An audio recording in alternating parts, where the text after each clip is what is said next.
मैं हूं दिल इम्तियाज़ और आज हम एम्पलीट्यूड मॉड्यूलेशन जिसको एएम मॉड्यूलेशन भी कहा जाता है उसको पढ़ेंगे।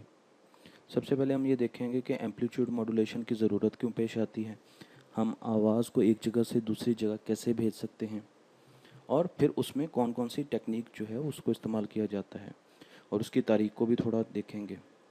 तो सबसे पहले हम ये देखते हैं कि आवाज़ या साउंड इसकी कैरेक्टरिस्टिक्स क्या होती हैं।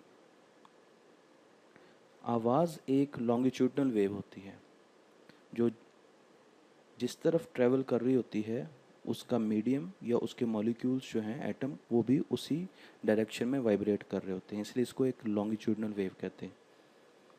अच्छा, आवाज़ जो है इसके हम छोटे से एक्सपेरिमेंट लेते हैं और उससे फिर हमें एहसास होगा कि हमें एक जगह से दूसरी जगह आवाज़ जो भेजनी है उसमें क्या क्या मुश्किलात पेश आएंगी।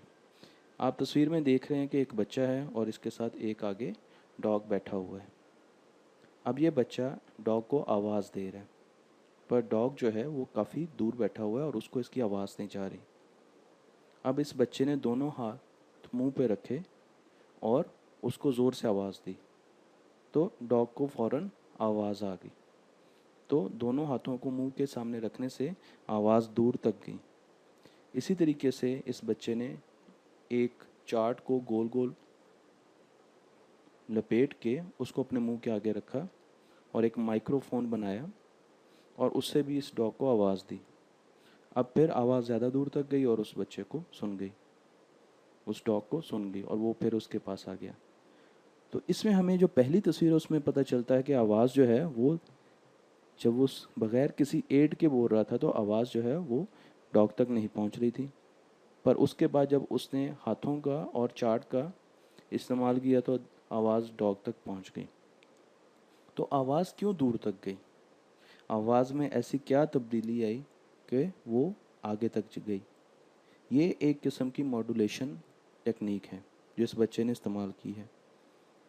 ये सबसे सिंपल मॉड्यूलेशन टेक्निक है और जब मैं आपको मॉड्यूलेशन के बारे में पूरा बता चुका होऊंगा तो आपको उस वक्त पता चल जाएगा कि ये इस बच्चे ने एक मॉड्यूलेशन टेक्निक इस्तेमाल की। अच्छा, साउंड जो है, आवाज़ जो है, इसके बारे में भी थोड़ा सा देख लेते हैं कि साउंड बहुत जल्दी इसकी इंटेंसिटी डिके करती है। यानी अगर हम एक जगह पर बोल रहे हैं तो आवाज़ बहुत जल्दी कम हो जाएगी थोड़े से फासले पे जाके। इसके लिए एक लॉ भी बनाया गया कि कितनी दूर जाके आवाज़ कम हो जाएगी, आवाज़ की इंटेंसिटी बहुत कम हो जाएगी, उसको हम साउंड इन्वर्स स्क्वायर लॉ कहते हैं। इन्वर्स स्क्वायर लॉ जो है वो लाइट का भी होता है, लाइट की इंटेंसिटी का भी होता है और साउंड की इंटेंसिटी का भी होता है। और ये लॉ कहता है कि अगर आप एक सोर्स जो है वो बोल रहा है तो उसकी जो इंटेंसिटी है वो आर डिस्टेंस के बाद जो है उसमें 1/r² कमी आती है। तो अगर डिस्टेंस ज़्यादा हो जाएगा 2r होगा तो फिर 4/r² यानी डबल हो जाएगा, उसका स्क्वायर हो जाएगा। अगर यहाँ पर आप देखें तो यहाँ पर आपकी जो इंटेंसिटी होगी वो मैक्सिमम होगी सोर्स के पास, पर जब आप आर फासले पर जाएंगे और सुनेंगे तो उसमें जो इंटेंसिटी में कमी आएगी वो 1/r²। ये देखें, अगर पीक और 4 पाई को हम अभी इग्नोर कर दें तो 1/r² जो है उसमें कमी आएगी। यानी स्क्वायर ऑफ द डिस्टेंस जो है ये इंटेंसिटी इसकी कम होती है। इसी तरीके से यहाँ पर उससे भी ज़्यादा कम हो जाएगी स्क्वायर ऑफ द डिस्टेंस यहाँ। तो अगर इसका कर्व हम देखें तो इससे हमें ये पता चलता है कि साउंड जो है वो बहुत तेज़ी से डिके करता है। यानी हम जितना भी ऊंची बोल लें कुछ फासले पर जाकर हमारा साउंड जो है वो बड़ी जल्दी डिके कर लेगा और हमारी आवाज़ दूसरी तरफ खड़े हुए इंसान को नहीं जाएगी। तो ये एक ह्यूमन प्रॉपर्टी है इंसान की, साउंड की एक प्रॉपर्टी है कि वो बड़ी जल्दी डिके करता है। इसलिए हमें अगर एक जगह से दूसरी जगह, यानी मैंने एक शहर से दूसरे शहर आवाज़ पहुंचानी है तो मैं उसको कैसे पहुंचाऊं। और अगर मैंने तार का इस्तेमाल नहीं करना, यानी मैंने किसी भी तार के थ्रू आवाज़ नहीं पहुंचानी, तो फिर मैं क्या करूंगा उसके लिए। तो जब पहला रेडियो बनने की कोशिशें की गई तो उस वक्त जब रेडियो बनाने की कोशिशें की गई तो उस वक्त सबसे पहले जो मसला था वो यही था कि साउंड जो है, आवाज़ जो है, एक जगह से दूसरी जगह कैसे जाएगी। अच्छा, अब इसका जो सिंपल हल ढूंढा लोगों ने वो इस छोटे से जो हमारे पास इलेक्ट्रोमैग्नेटिक स्पेक्ट्रम की एक पिक्चर है इसमें है। जो मॉड्यूलेशन का कॉन्सेप्ट क्या है वो हम यहाँ से एक्सप्लेन कर सकते हैं। पर मैं आपको थोड़ा सा एक और चीज़ बता दूं कि अगर हम एक ऐसा एंटीना बनाते हैं, एक ऐसा सिस्टम बनाते हैं जो इंसानी आवाज़ को एक जगह से दूसरी जगह पहुंचा सके, तो उसमें क्या क्या कबाहतें होंगी, क्या क्या मसाइल हमें पेश आएंगे, उसको थोड़ा सा हम डिस्कस कर लेते हैं। हमारी जो आवाज़ होती है वो, उसका जो स्पेक्ट्रम होता है, उसमें जो फ्रिक्वेंसीज होती हैं वो 20 हर्ट्ज से 20 किलो हर्ट्ज होती हैं। 20 किलो हर्ट्ज आपने याद रखना है, 20 किलो हर्ट्ज। ठीक है जी। ये बहुत ही लो फ्रिक्वेंसी साउंड होता है, ये बहुत ही लो फ्रिक्वेंसी इलेक्ट्रोमैग्नेटिक वेव्स होती हैं। ठीक है जी। अच्छा, अब अगर हम सपोज़ एक जगह से दूसरी जगह बोलना चाह रहे हैं, बात करना चाह रहे हैं, तो आप समझे कि एक कमरे में अपने बहुत लोगों को बंद कर दिया और वो सारे ऊंची ऊंची बोलना शुरू हो गए, तो क्या किसी को आवाज़ समझ आएगी? नहीं आएगी। अच्छा, अब अगर एक रिसीवर है और 6 ट्रांसमीटर्स हैं, यानी 6 लोग बोल रहे हैं और एक सुन रहा है, तो क्या वो हर किसी की बात समझ सकेगा? नहीं समझ सकेगा। अच्छा, अगर वो ये चाहता है कि मैं तीसरे नंबर के जो सोर्स है या बोलने वाला उसको सिर्फ सुनूं, तो क्या वो सिर्फ उसकी आवाज़ सुन सकेगा? नहीं सुन सकेगा। क्यों? क्योंकि साउंड में इंटरफेरेंस होती है। साउंड जहाँ पे जाता है, क्योंकि उसका बैंड एक होता है, उसकी फ्रिक्वेंसीज एक होती हैं, उसने हर सूरत में 20 हर्ट्ज से 20 किलो हर्ट्ज के बीच में होना है, तो सारे लोग जो बोलेंगे वो इंटरफेयर कर देंगे। तो मॉड्यूलेशन एक ऐसी टेक्निक होती है जिसमें हम साउंड को इंटरफेयर नहीं करने देते, हम साउंड को अलग अलग घोड़ों पर बैठा के भगा देते हैं। एक घोड़ा दूसरे घोड़े से इंटरफेयर नहीं करता। ये मैंने एक एनालॉजी दी है कि हम साउंड को अलग अलग कैरियर्स के साथ, स्टैम्प्स के साथ भेजते हैं। जिस तरह हम एक जगह से दूसरी जगह ख़त भेजते हैं, तो उस पर पूरा एड्रेस लिखा होता है कि ये ख़त किसके पास जाएगा, किसको मिलेगा, तो वो किसी और के पास नहीं जा सकता। तो साउंड को एक जगह से दूसरी जगह भेजने के लिए एक एनवेलप में बंद करना पड़ेगा, हमें एक ख़त में बंद करना पड़ेगा, उसके ऊपर उसका पता लिखना पड़ेगा, तब साउंड अपने रिसीवर को जाके मिलेगा। तो एक इशू इंटरफेरेंस थी कि हम सिंपल साउंड को एक जगह से दूसरी जगह नहीं भेज सकते। दूसरा जो इशू है हमारे पास वो ये है कि अगर मैं साउंड को भेजता हूँ एक जगह से दूसरी जगह और मेरा साउंड 15 किलो हर्ट्स है, 15 किलो हर्ट्स है, ठीक है जी। अब अगर मैं इसका, बल्कि अगर आप ये कहें कि उसकी वेवलेंथ जो है वो 20 किलोमीटर बनती है, 15 किलो हर्ट्स की फ्रीक्वेंसी की वेवलेंथ 20 किलोमीटर बनती है। यानी जो मैं बोलता हूँ उसकी जो वेवलेंथ है मेरी आवाज़ की वो 20 किलोमीटर है। और जो एंटीना डिज़ाइन होगा उसको रिसीव करने के लिए और ट्रांसमिट करने के लिए, उसका जो असूल है वो ये है कि वो वेवलेंथ का चौथाई होता है, वो क्वार्टर होता है, 1/4 होता है। तो अगर 20 किलोमीटर मेरी आवाज़ की वेवलेंथ है, तो एंटीना जो उसको रिसीव करने के लिए बनाया जाएगा वो कितना होगा? इसको आप 4 पे तकसीम कर दें तो वो होगा 5 किलोमीटर। 5 किलोमीटर लंबा एंटीना आपने ज़िंदगी में कभी देखा है? वो एंटीना चाहिए जो मेरी आवाज़ को रिसीव कर सके। तो ये प्रैक्टिकली पॉसिबल ही नहीं है कि मैं अपनी आवाज़ एक जगह से दूसरी जगह इस तरीके से ट्रांसमिट कर सकूं। इसके साथ साथ और भी इश्यूज़ हैं, टेक्निकल इश्यूज़। वो ये कि अगर आपने सपोज़ एक एंटीना बना लिया, ठीक है जी, आपने 5 किलोमीटर लंबा एंटीना बना दिया। अब उस एंटीने को जो पावर रेडिएट करनी है, यानी जो वो ट्रांसमिशन करेगा, तो उसकी जो पावर होगी जो वो रेडिएट करेगा एयर में, हवा में सिग्नल्स भेजेगा इलेक्ट्रोमैग्नेटिक, वो जो पावर होती है वो डायरेक्टली प्रोपोर्शनल होती है लैम्डा L/λ के। ठीक है जी। अब अगर आपका जो वेवलेंथ है वो ज़्यादा है और फ्रिक्वेंसी जो है वो बहुत कम है, ठीक है, तो आपके एंटीना को बहुत ज़्यादा पावर रेडिएट करनी पड़ेगी। ठीक है जी। अच्छा, अब पावर रेडिएशन जो है उसका भी इशू आ जाता है। अब पावर रेडिएशन का भी इशू आ गया, हमें लैम्डा यानी वेव एंटीने की साइज़ का भी बहुत बड़ा फ़र्क आ गया और हमें इंटरफेरेंस का भी इशू आ गया। तो ये 3 इश्यूज़ ऐसे हैं जिसकी वजह से हम नॉर्मल जो साउंड है वो एक जगह से दूसरी जगह नहीं भेज सकते। तो इसके लिए फिर हमने सोचा कि हमें क्या करना चाहिए। अच्छा, अब जो कॉन्सेप्ट है वो मैं आपको सिंपल बता देता हूँ, पर वो कॉन्सेप्ट जो है कैसे डिस्कवर हुआ उसको हम फर्दर डिस्कस करेंगे। ये मेरे पास इलेक्ट्रोमैग्नेटिक वेव का स्पेक्ट्रम है, ठीक है जी। ये यूनिवर्सल स्पेक्ट्रम है। हमारे पास जितनी भी रेडिएशंस होती हैं वो इलेक्ट्रोमैग्नेटिक फॉर्म में होती हैं और उनका एक स्पेक्ट्रम होता है। लाइट भी इलेक्ट्रोमैग्नेटिक रेडिएशन है जिसका एक स्पेक्ट्रम है और उसमें विजिबल लाइट भी होती है। तो जितनी रोशनी हमें नज़र आती है ये भी इलेक्ट्रोमैग्नेटिक स्पेक्ट्रम में लाई करती है, ये आप यहाँ पर देख सकते हैं। इसी तरीके से जो हमारे पास एक्सरेज होती हैं, अल्ट्रावायलेट होती हैं, इंफ्रारेड होती है, गैमा रेज आती हैं। गैमा रेज जो है वो डिफरेंट स्टार से आते हैं, मुख्तलिफ जो सूरज दूर दूर के हैं वो हमें गैमा रेज भेज रहे होते हैं। तो ये सारी की वो विजिबल लाइट भी भेज रहे होते हैं, अल्ट्रावायलेट भी भेज रहे होते हैं, माइक्रोवेव जो आपके घरों में। तो ये जितनी भी इलेक्ट्रोमैग्नेटिक रेडिएशंस हैं वो हमने यहाँ पर एक स्पेक्ट्रम उनका दिखा दिया है। नीचे उनकी फ्रीक्वेंसी भी है और नीचे उनकी वेवलेंथ भी है। अब हमें क्या चाहिए, हमें ये चाहिए कि हम, क्योंकि हमने एंटीना छोटा डिज़ाइन करना है तो हमें वेवलेंथ जो है वो छोटी चाहिए और फ्रीक्वेंसी ज़्यादा चाहिए। हम ऐसा सिग्नल भेजना चाहते हैं जिसकी फ्रीक्वेंसी ज़्यादा हो और वेवलेंथ छोटी हो, ताकि हमारे एंटीना का साइज़ कम हो सके और जो पावर रेडिएशन है वो भी हम कंट्रोल में ला सकें और इंटरफेरेंस ना हो। उसके लिए हम आगे देखेंगे कि हमने क्या करना है। तो इस वक्त आपकी जो वॉइस है वो यहाँ पे लाई कर रही है। ये 10⁻²⁵ है। 20 kilohertz, 15 kilohertz, 15 kilohertz जो है वो इस लाइन के पास जहाँ पे लिखा हुआ है ना एक्सट्रीमली लो फ्रिक्वेंसी, आपकी आवाज़ यहाँ पर थी।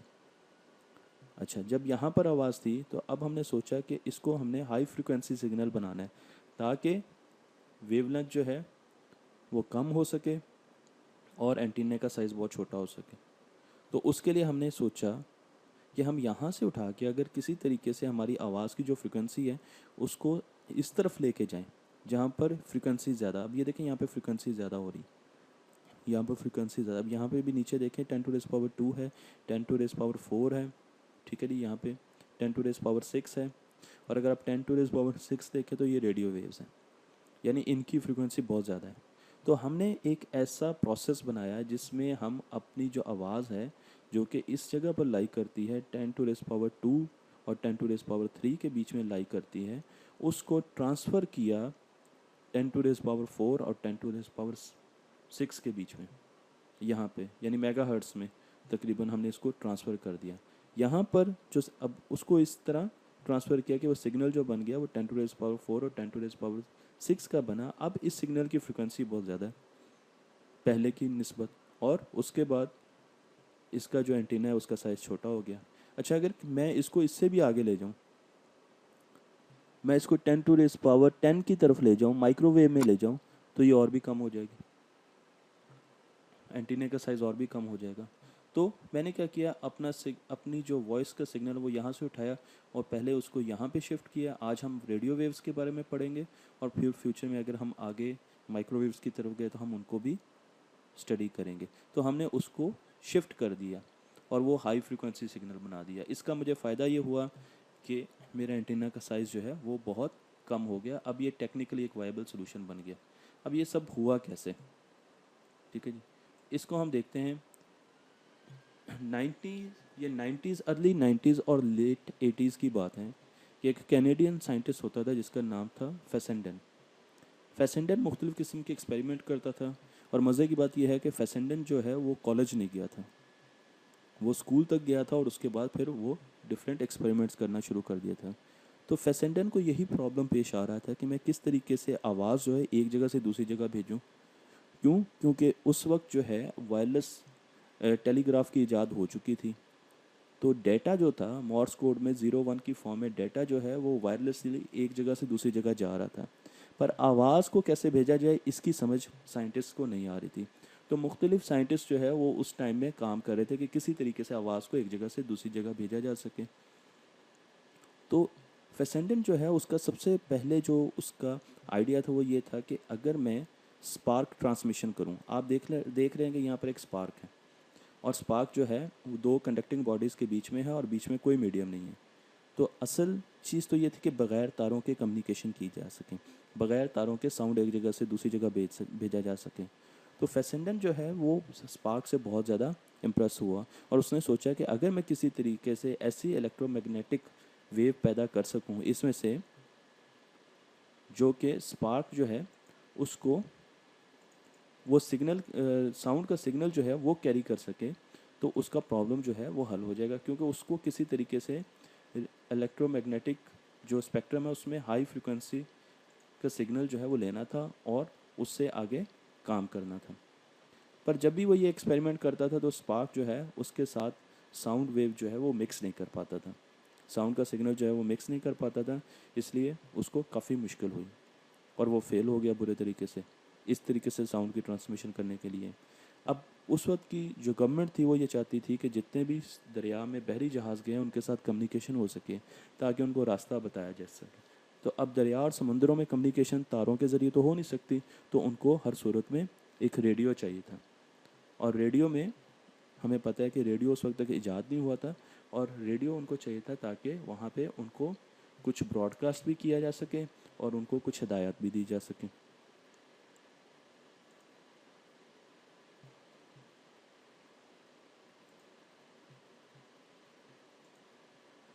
फेसेंडन एक दिन अपने घर के बाहर बैठा हुआ था और उस वक्त इलेक्ट्रोमैग्नेटिक स्पेक्ट्रम जो है वो डिस्कवर हो चुका था। साइंटिस्ट को पता चल गया था कि दुनिया में हर चीज़ जो है वो रेडिएशन जो है उसके साथ एक इलेक्ट्रोमैग्नेटिक वेव जुड़ी होती है, और हर चीज़ जो है वो कैरियर वेव के थ्रू जा रही होती है। उसमें इंफ्रारेड भी होती है, उसमें अल्ट्रावायलेट भी होती है, गैमा रेज भी होती हैं।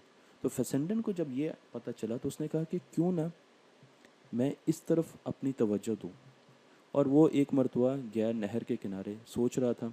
उसने नहर में पत्थर डाला, जैसे उसने पत्थर डाला तो नहर में एक वेव जो है वो जनरेट हुई और वो दूर तक गई। फिर उसने दूसरा पत्थर डाला, तीसरा पत्थर डाला, तो उसको ये आइडिया क्लिक किया कि अगर एक कॉन्टीन्यूस वेव हो जिसकी फ्रिक्वेंसी बहुत ज़्यादा हो, तो हम किसी तरीके से अगर उसको मिक्स कर दें वॉइस के सिग्नल के साथ तो वो उसको दूर तक लेके जा सकती है। फेसेंडन को ये आइडिया बहुत ही ज़बरदस्त लगा। उसने कहा अच्छा ऐसी वेव पैदा कैसे की जा सकती है जिसको हम कैरियर वेव कहते हैं, कैरियर वेव।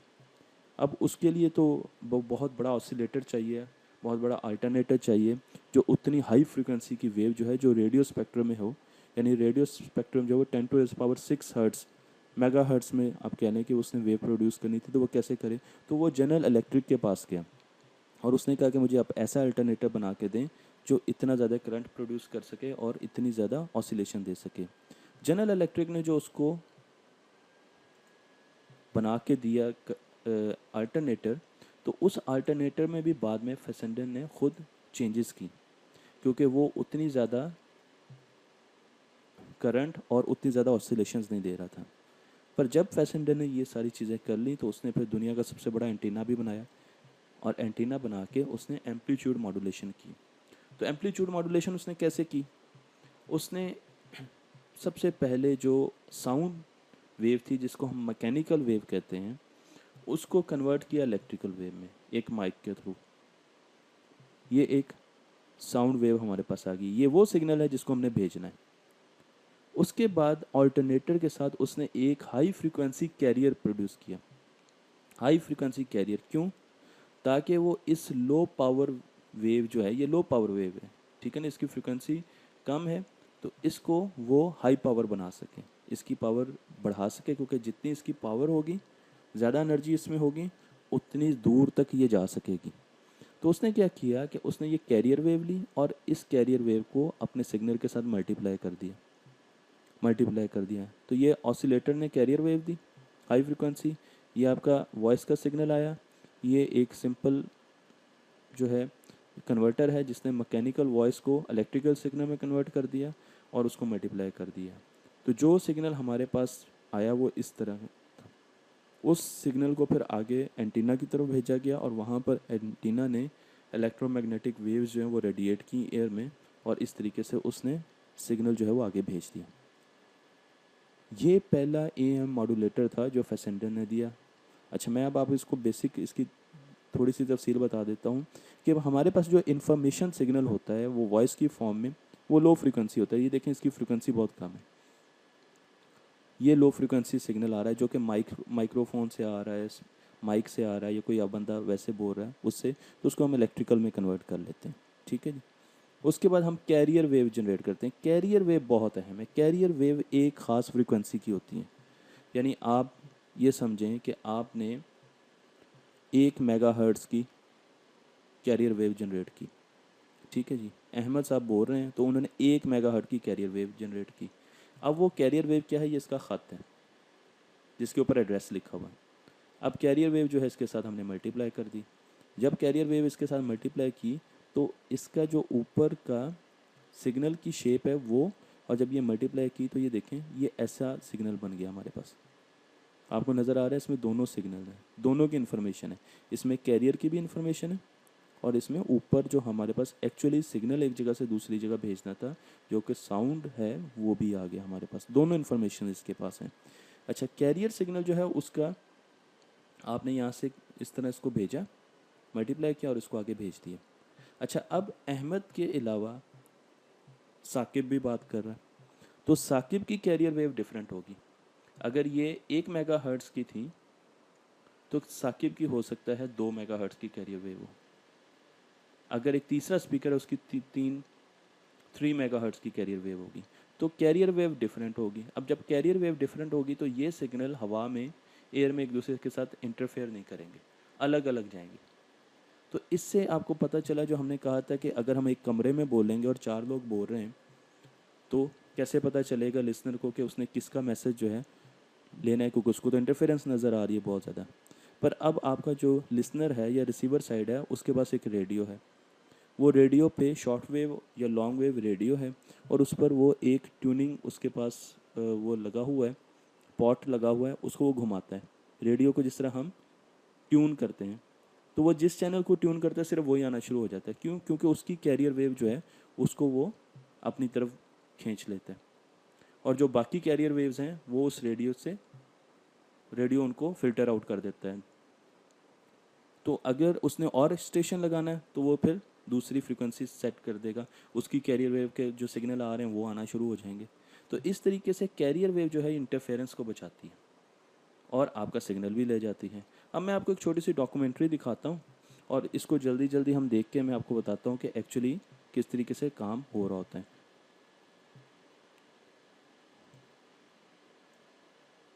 अच्छा, इसमें हमारे पास सबसे पहले एक माइक है जिसमें एक सिग्नल आ रहा है, ये बड़ा सिग्नल, वो उसको इलेक्ट्रिकल एनर्जी में कन्वर्ट कर रहे हैं और वहाँ पर एक मॉड्यूलेटर हमारे पास है। ठीक है जी, वो आगे मॉड्यूलेटर जो है वो आगे इसको आरएफ एम्पलीफायर को, ये एक आरएफ एम्पलीफायर है, रेडियो फ्रिक्वेंसी एम्पलीफायर है, ये सिर्फ क्या करता है सिग्नल को बढ़ा देता है। और यहाँ पर आप देखिए ये ऑसिलेटर है, ये वो इन्वर्टर है जो कैरियर वेव दे रहा है। यहाँ पर हाई फ्रिक्वेंसी कैरियर वेव आ रही है हमारे पास। ठीक है, ये सिग्नल आ रहा है नीचे और ये हाई फ्रिक्वेंसी कैरियर वेव आ रही है। अब आरएफ क्या करेगा, ये इन दोनों को मल्टीप्लाई कर देगा एम्पलीफायर, और ये मल्टीप्लाई करके एंटीना को ये सिग्नल दे देगा। एंटीना फिर ये सिग्नल जो है वो ट्रांसमिट कर देगा इलेक्ट्रोमैग्नेटिक वेव की फॉर्म में, ये सिग्नल जो है आपके पास ट्रांसमिट होगा। अब हम आ जाते हैं रिसीवर साइड पर। रिसीवर साइड पर ये सिग्नल आपके पास आ रहा है और ये रिसीविंग एंटीना है। अब रिसीविंग एंटीना में चैनल जो होता है, चैनल वो होता है जिसमें हमारा सिग्नल ट्रेवल करता है। मसलन हवा जो है वो एक चैनल है। अगर केबल की आप बात कर रहे हैं तो केबल इटसेल्फ एक चैनल है, पर क्योंकि हम वायरलेस कम्युनिकेशन की बात कर रहे हैं तो हवा एक चैनल। अब जैसे ही थंडर स्टॉर्म्स आते हैं तो अब बिजली जैसे ही बादल जो हैं वो कड़कते हैं, थंडर स्टॉर्म आता है तो उससे क्या होता है कि ये जो सिग्नल है ये डिस्टॉर्ट हो जाता है, इसमें नॉइज़ आ जाती है। कैसे आती है मैं आपको दिखाता हूँ। अभी देखें, जो थंडर स्टॉर्म है उसकी आवाज़ भी आ गई और जो उस फ्रीक्वेंसी पे आवाज़ आई उसकी वजह से आप ये देखें अब ये आपके सिग्नल की शक्ल चेंज होगी। क्यों? क्योंकि ये आपके चैनल ने नॉइज़ डाल दी बीच में। नॉइज़ का मतलब ये है कि ये वो सिग्नल हैं जो हमें, जिनकी हमें ज़रूरत नहीं है। ये सिग्नल आपकी आवाज़ के थे जो ट्रांसमीटर ने ट्रांसमिट किए, पर ये बीच में एक एरर आ गया। क्या हुआ कि ये एक नॉइज़ आ गई, नॉइज़ आ गई और वो आ गई चैनल के थ्रू। अब यहाँ पर रिसीवर है, ठीक है ना। रिसीवर ने अब क्या करना है कि इसमें से कैरियर को अलग करना है और जो ओरिजिनल साउंड का सिग्नल था जो बंदा बोल रहा था उसको अलग करके हमें स्पीकर पे सुनाना है। तो रिसीवर का क्या काम है? रिसीवर का काम यह है कि वो कैरियर को अलग कर देता है, उल्टा काम करता है। वहाँ पर कैरियर मल्टीप्लाई किया था, इधर कैरियर हमने रिमूव कर दिया। तो आप देखेंगे आपका जो ओरिजिनल सिग्नल था वो तो इसके बाहर था ना, ये ऊपर वाला एनवलप था इसका जो साउंड का सिग्नल था, बीच में तो कैरियर भर दिया ना हमने। पर अगर आप यहाँ पर देखें तो अब आपका ओरिजिनल सिग्नल वो तो नहीं रहा, क्योंकि यहाँ तक तो ठीक है पर बीच में यहाँ पर एरर आ गया। ये वाली जगह जो है यहाँ पर आपको आवाज़ सही सुनाई नहीं देगी, आपको यहाँ पर थंडर स्टॉर्म की आवाज़ भी बीच में सुनाई देगी।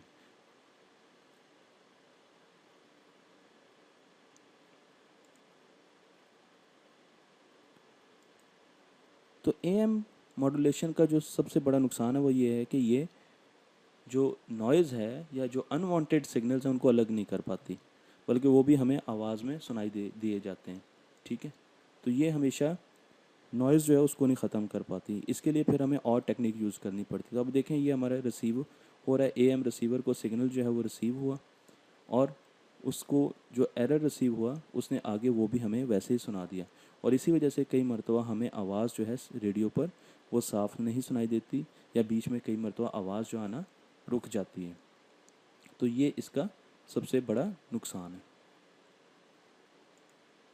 और ये करता क्या है इसका डिटेक्टर, आप देखें ये आपके पास सिग्नल आ रहा है जिसमें आपके पास ओरिजिनल सिग्नल था जो कि वॉइस का था और साथ कैरियर मल्टीप्लाई हो रहा था।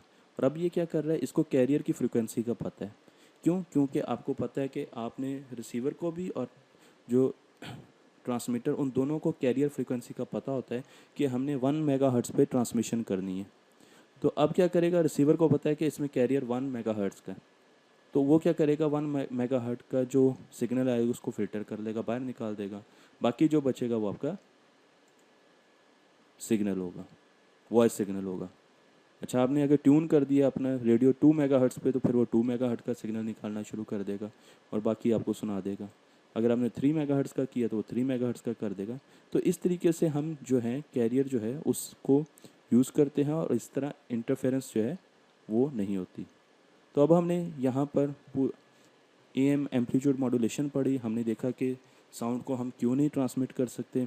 हमें ये भी देखा कि हमें एएम मॉड्यूलेशन के लिए 2 वेव्स को मल्टीप्लाई करना पड़ता है, और जब हम 2 वेव्स को मल्टीप्लाई करते हैं तो जो कैरियर फ्रीक्वेंसी होती है वो हर ट्रांसमिशन के लिए अलग होनी चाहिए, और उसके अंदर ही उसके एनवेलप में यानी उसके बाहर जो शेप बन रही होती है वो सिग्नल की बन रही होती है। और इन दोनों को मल्टीप्लाई करके हम एम्पलीट्यूड मॉड्यूलेशन करते हैं। दूसरी तरफ हम डीमॉड्यूलेट करते हैं, और उसमें हम क्या करते हैं, उसमें हम सिंपल ये करते हैं कि ये कैरियर जो है इसको फ़िल्टर कर देते हैं, तो हमारे पास वही सिग्नल जो है इस फॉर्म में वापस आ जाता है। जो एक प्रॉब्लम आती है वो ये होती है कि हमारे पास जो सिग्नल होता है उसमें नॉइज़ आ जाती है। तो नॉइज़ आने की वजह से हम उसको निकाल नहीं सकते हैं एम्पलीट्यूड मॉड्यूलेशन में, तो नॉइज़ जो है वो भी साउंड की शक्ल में हमें फिर सुनाई देती है। इसलिए हमें रेडियो पे कई मरतबा आवाज़ सुनते सुनते बीच में खामोशी सुनाई देती है या अजीबोगरीब आवाज़ें सुनाई देती हैं। तो ये थी एम्पलीट्यूड मॉड्यूलेशन।